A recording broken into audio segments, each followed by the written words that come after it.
Olá, estamos começando o programa Artimanha pela TV Osasco. Hoje estamos aqui recebendo em nossos estúdios um artista, um artesão, design, Clesivaldo Silva Dantas, mais conhecido como Dantas. Olá, Dantas, tudo bem? Tudo bem, Valdir. Bom, Dantas, a gente tem uma curiosidade que se refere a esse tipo de trabalho chamado artesanal e até artístico, porque a gente sabe que quando se fala em móveis, móveis são produzidos em grande escala, em grandes indústrias, e você tem um trabalho diferenciado. Fala a respeito desse seu trabalho artístico. Em primeiro lugar, é um prazer, Valdir, estar aqui com você. Prazer é nosso.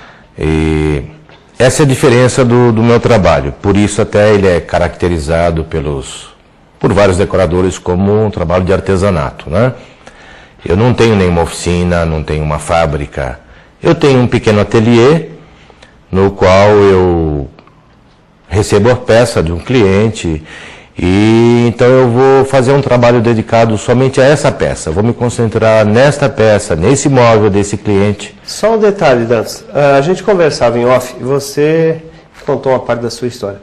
Você foi trabalhador rural, trabalhou na roça. Eu fui criado na roça. Na roça, na enxada mesmo? Na enxada. Mas no cultivo do quê?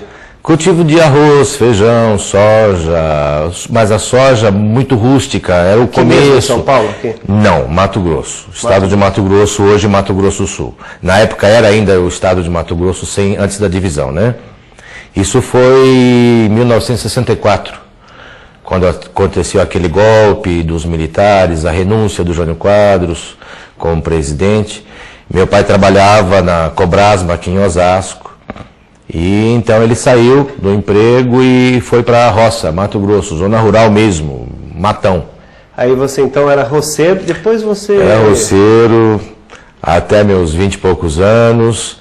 Aí após o falecimento do meu pai, então eu fui para a cidade pensando em voltar aos estudos, né? Aí eu fui uma série de coisas, eu fui motorista de táxi, vendedor de roupa, lojas pernambucanas, em Dourados, caminhoneiro. Caminhoneiro, mas... Caminhoneiro também. E aí você tinha aquele veio artístico e tal, entrou para a grande metrópole. Sempre admirando, né? Via uma obra de arte, uma coisa assim, achava muito bonito, nem sabia a origem, o porquê, nem nada, mas gostava, achava bonito. E depois, em 1990, eu vim para São Paulo. E acabei caindo no ramo de tapeçaria. Perfeito. Só que me atraía também a pintura, a forma como as peças eram pintadas, diferentes umas das outras, modelos, estilos. E isso foi atraindo a minha atenção, despertando o meu interesse. E aí eu comecei como? Ia tapeçar uma peça, via ela toda danificada, cheia de machucados, acidentes, né? E às vezes é pequeno o próprio dono às vezes não percebe, mas para mim era um defeito, então eu queria corrigir aquilo. Então foi aí que eu comecei a restaurar por minha conta e risco. Então você também restaura o móvel, quer dizer, a pessoa também tem eu sou... a peça é velha, precisa recuperar, você faz esse trabalho de restauração. Faço a restauração total da peça. Quer dizer, uma peça nova você pode deixar com característica antiga e vice-versa. E vice-versa. Perfeito. Você pega uma peça defeituosa, você vai corrigir os defeitos sem alterar o estilo original dela. Entendi. A gente está vendo aqui no vídeo uma poltrona. Essa poltrona, como que ela chama? Ela é uma Luiz Felipe. Luiz Felipe. Ela estava anteriormente apenas encerada, né? Correto. E o tinha cliente cupins também? Tinha alguns machucados na estrutura, mas quando tem cupim a gente faz a descupinização também. Só interrompendo você um minuto, um amigo meu, brincando, né, dentro desse mesmo raciocínio, ele falou assim: Valdir, você gosta de churrasco? Eu falei: adoro. Você gosta de comer cupim assado? Eu falei: muito. Ele falou: então vamos em casa, que eu vou pôr fogo no guarda-roupa velho que eu tenho lá e a gente vai... Não, aí não dá, né? Não, aí não dá. Mas não precisa pôr fogo na peça para acabar com o cupim, não. Existem técnicas, produtos, né, que você vai usar e você precisa aí de alguns dias para ele estar totalmente morto, realmente, aquela peça livre do cupim. E aí depois vai se trabalhar na restauração e na pintura ou ilustração dessa peça de acordo com o estilo e o gosto. Essa que a gente está vendo, qual é? Esse é o estilo provençal.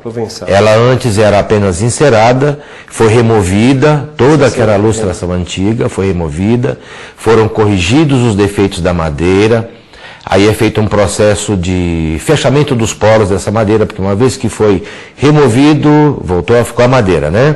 Perfeito. Você vai fechar os poros dessa madeira, dessa peça, para então vir com o trabalho da fundo, a pintura e no final esse desgaste que é o estilo provençal, que caracteriza ela como provençal. Ah, entendi.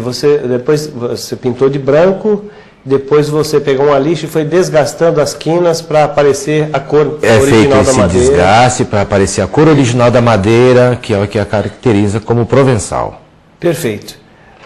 Na hora de tapeçar, evidentemente que às vezes você pega uma pessoa que tem bom gosto, mas que não tem conhecimento técnico. Você como designer, como decorador, você consegue então ajudar o cliente a escolher o tecido, como que é, se com mais textura ou menos, ou mais flexível, uma espuma com mais densidade ou menos, tudo isso fica a teu critério.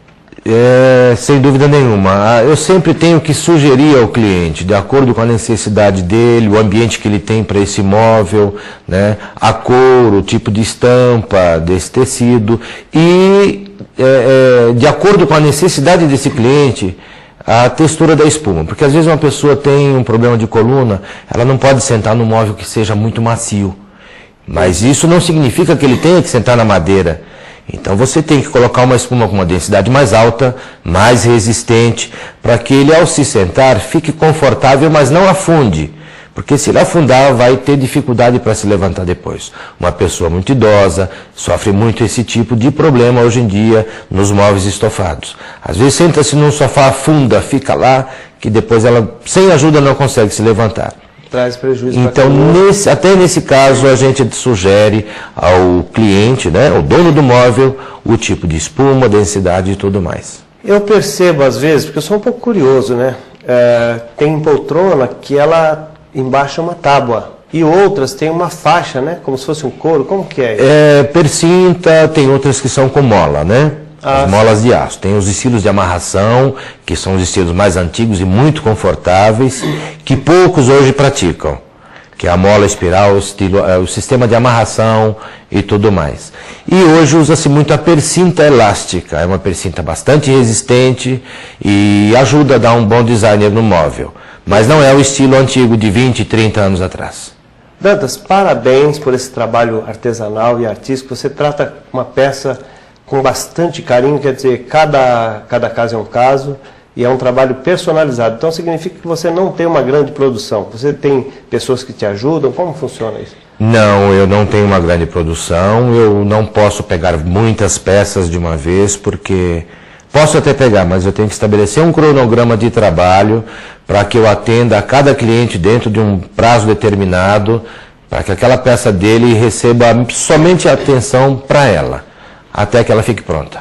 Ok, você que está assistindo, se você tem uma peça em casa, precisa de uma restauração, tanto na parte da peçaria como acabamento da pintura ou ilustração, temos aqui o artesão, design, e tapeceiro, ilustrador, tudo. Tudo isso, tem que fazer um pouco de tudo. Dantas, você, pessoa que tem interesse em fazer algum trabalho dessa forma, deve se comunicar com você através de que telefone?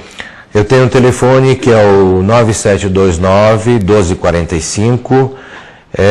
Eu até não dou o número fixo porque é muito difícil parar. Tem às vezes que ir num cliente, ir atrás de material e tal. Então é o 9729 011 9729-1245.